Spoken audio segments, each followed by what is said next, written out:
सोचिए एक सुबह एक ऐसा धमाका जो इतना पावरफुल हो कि पूरा अर्थ हिल उठे। एक मशरूम क्लाउड आसमान में चढ़ जाए और दुनिया का बैलेंस हमेशा के लिए बदल जाए। 16 जुलाई 1945 न्यू मैक्सिको के रेगिस्तान में हुआ था पहला न्यूक्लियर टेस्ट, ट्रिनिटी टेस्ट। और इसी दिन शुरू हुआ एक ऐसा दौर जिसमें साइंस ने इंसान को एक ऐसी ताकत दे दी जो उसकी खुद की मौत का सबब बन सकती थी। आज 80 साल बाद वही धमाका और वही खौफ फिर से दुनिया के कोने कोने में सुनाई दे रही है। इंडिया पाकिस्तान, ईरान इजराइल या फिर रशिया यूक्रेन और भी ग्लोबल न्यूक्लियर पॉलिटिक्स सब एक नए स्टेज पे हैं। आज के इस एपिसोड में हम जानेंगे न्यूक्लियर वेपन्स का इतिहास, कैसे बनते हैं न्यूक्लियर वेपन्स, कैसे काम करते हैं और क्यों अमेरिका ने पहली बार हिरोशिमा पर यूज किया उसे, और क्यों आज ये हमारी दुनिया का सबसे बड़ा पॉलिटिकल थ्रेट है। नमस्कार, मैं हूं राहुल और आप देख रहे हैं देश से दुनिया।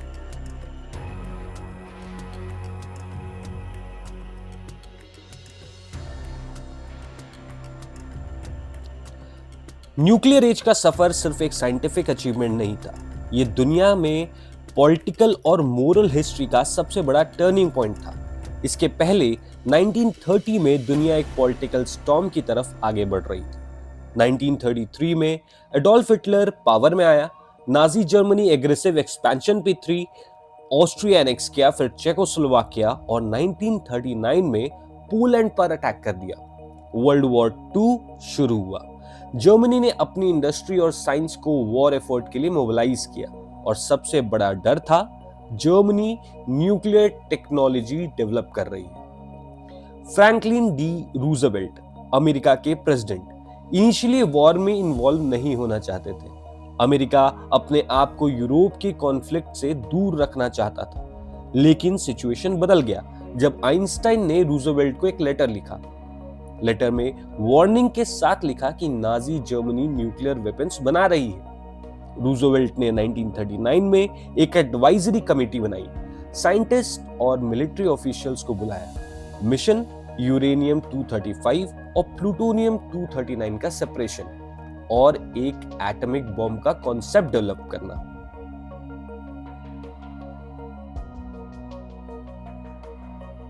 और इसी पॉलिटिकल कॉन्टेक्स्ट में शुरू हुआ मैनहट्टन प्रोजेक्ट, एक सीक्रेट साइंटिफिक मिशन। अगस्त 1942 में ऑफिशियली लॉन्च हुआ विद बजट ओवर 2 बिलियन, आज के हिसाब से ऑलमोस्ट 1 लाख करोड़। इसका गोल वर्ल्ड्स फर्स्ट न्यूक्लियर बॉम्ब बनाना।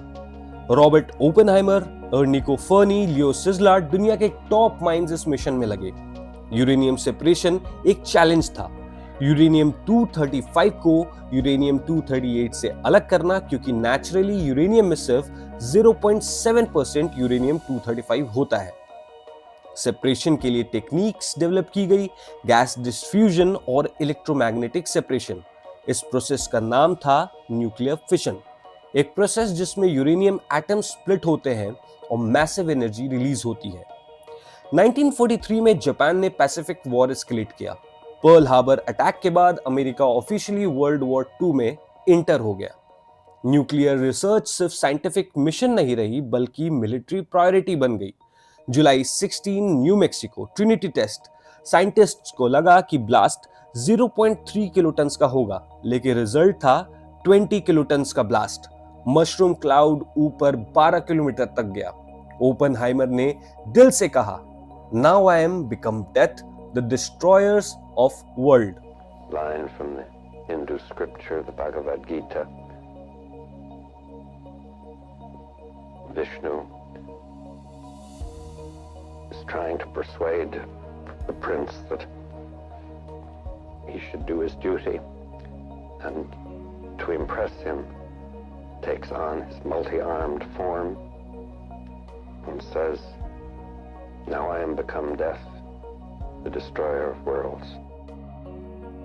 अब एक सवाल, क्यों अमेरिका ने हिरोशिमा पे बॉम्ब ड्रॉप किया?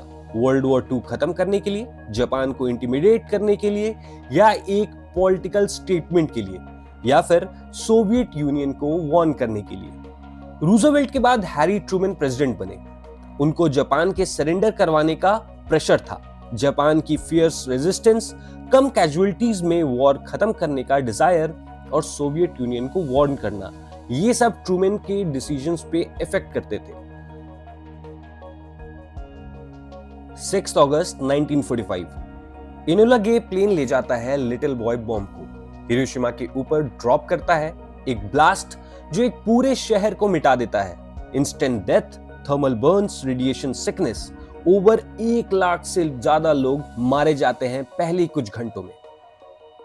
9 अगस्त 1945 फैटमैन बॉम्ब ड्रॉप किया जाता है नागासाकी पे, हिरोशिमा से भी powerful, death toll over 2 lakh.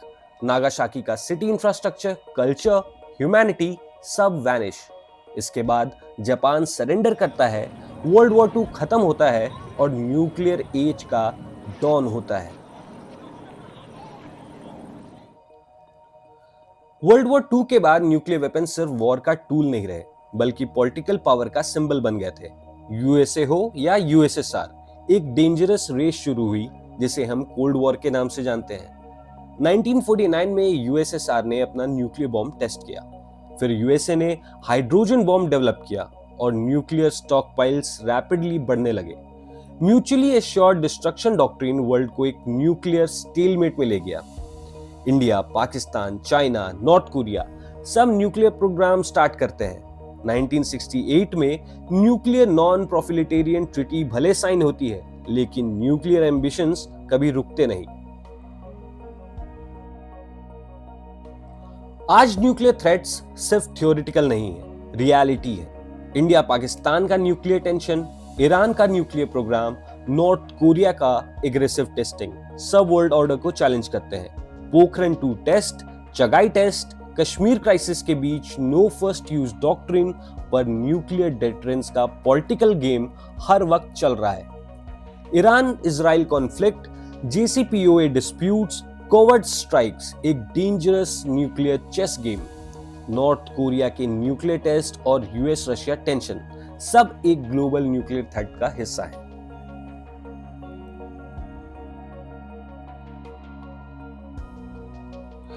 लेकिन इन सब के बीच सबसे बड़ा सच ये है कि न्यूक्लियर वॉर का मतलब ह्यूमैनिटी का एंड। इसलिए डिसआर्मामेंट, डिप्लोमेसी और ट्रीटीज से ही इस थ्रेट को रोका जा सकता है। न्यूक्लियर वेपन सिर्फ साइंस का अचीवमेंट नहीं, बल्कि इंसानियत का सबसे बड़ा चैलेंज है। मैं हूं राहुल और आप देख रहे हैं देश से दुनिया। अगर आपको ये वीडियो पसंद आया हो तो लाइक करें, शेयर करें, सब्सक्राइब करें और अपने थॉट्स नीचे के कमेंट सेक्शन में जरूर शेयर करें। धन्यवाद।